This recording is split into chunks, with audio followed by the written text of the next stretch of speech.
You're already adding speed sessions to your training and your aerobic base is not built yet. Are you running faster to get better, or are you just running faster and getting slower? There is a sequence to speed work, and when you get that sequence right, it does something completely different to your marathon. What is the exact point your body is ready to start speed work? And what happens to your marathon if you actually miss it? If you start speed work before your aerobic base is built, you don't get faster. You get a body that is processing stress it cannot yet handle. Where easy runs stop feeling easy, long runs feel heavier than they should, and recovery stops doing its job. And on race day, the back half of your marathon falls apart and you don't even know why. Think about your training right now. Are you already mixing speed sessions into your base phase because you actually feel ready? This is something Jack Daniels is very clear about in the book Daniels Running Formula. The base phase exists to build the aerobic engine before you start revving it. Most runners skip and rush through this phase though. You're adding speed work to a base that is not built yet, which means you're placing high intensity stresses on a system that can't even handle or process or adapt to it. That's your first failure point. Your easy runs have no ceiling. You speed up when you feel good, and when the session feels light, you push. Your aerobic base never locks in the way it needs to.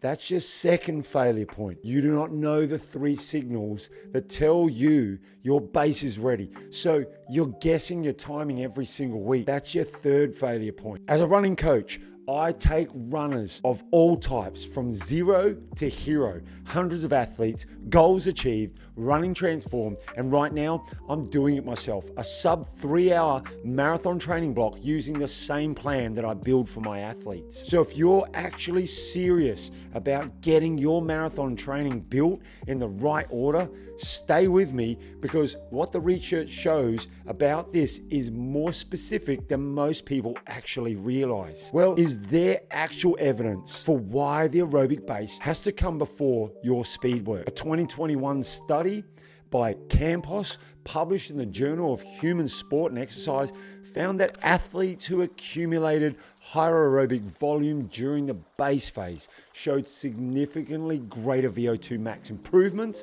once their speed work was actually introduced.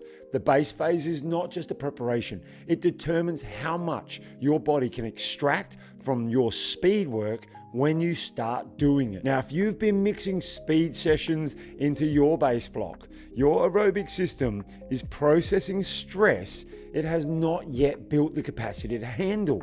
Slower recovery times and harder easy runs are not signs of bad fitness. They are the cost of the wrong sequencing. So what is the right sequence, and how do you know exactly when you've actually moved through it? Jack Daniels calls this phase 1 to phase 2 progression.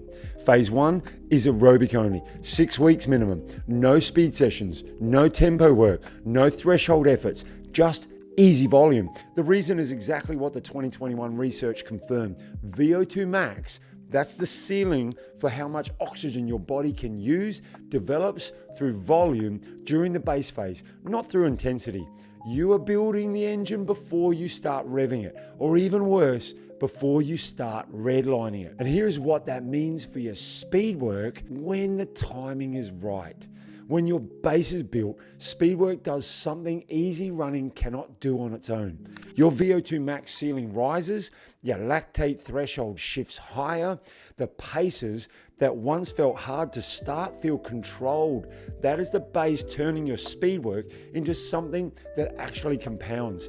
And that is what most runners never get to experience, because they start the speed work before the engine is actually ready. Your first failure point was starting speed work too early. The fix, 6 weeks of easy running only. No speed sessions, no strides at the end of a run so you can feel fast. No exceptions. Your aerobic engine needs an uninterrupted development window to build the capacity it will need when phase 2 begins. Your second failure point was easy runs without a ceiling. The fix, your easy runs have one ceiling for the entire base phase, and that ceiling is full conversational pace. You need to speak in complete sentences for the entire run.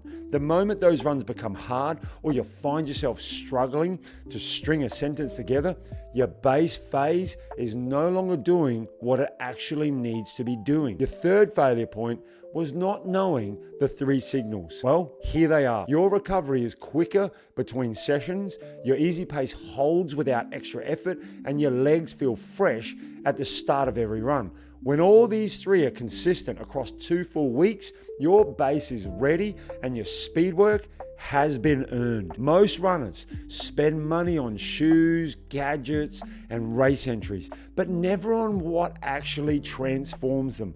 Coaching changes how you train, think, and race. So comment "Coach Me" below and I'll send you the link to get 1 month of full run coaching plus access to our online running form and technique course completely free. So what does the right move look like for your training this week? Check the 3 signal first.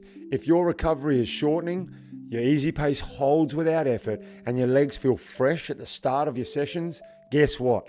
You've earned your first speed session.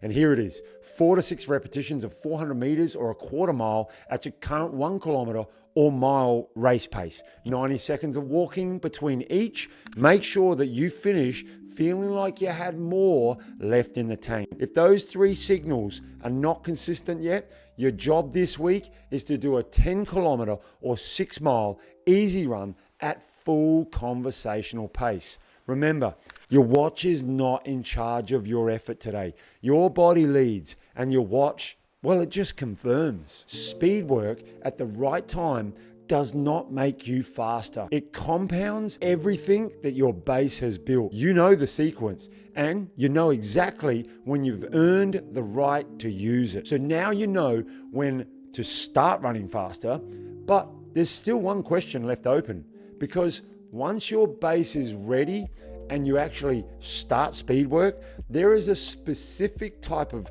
a session that builds marathon pace faster than anything else. Most runners do it wrong or they skip it entirely. That's exactly what I'm going to cover in next week's video. So if this video helped you, hit the like button, subscribe to the channel, and turn on your notifications so that you don't miss a thing, and I'll see you in the next video.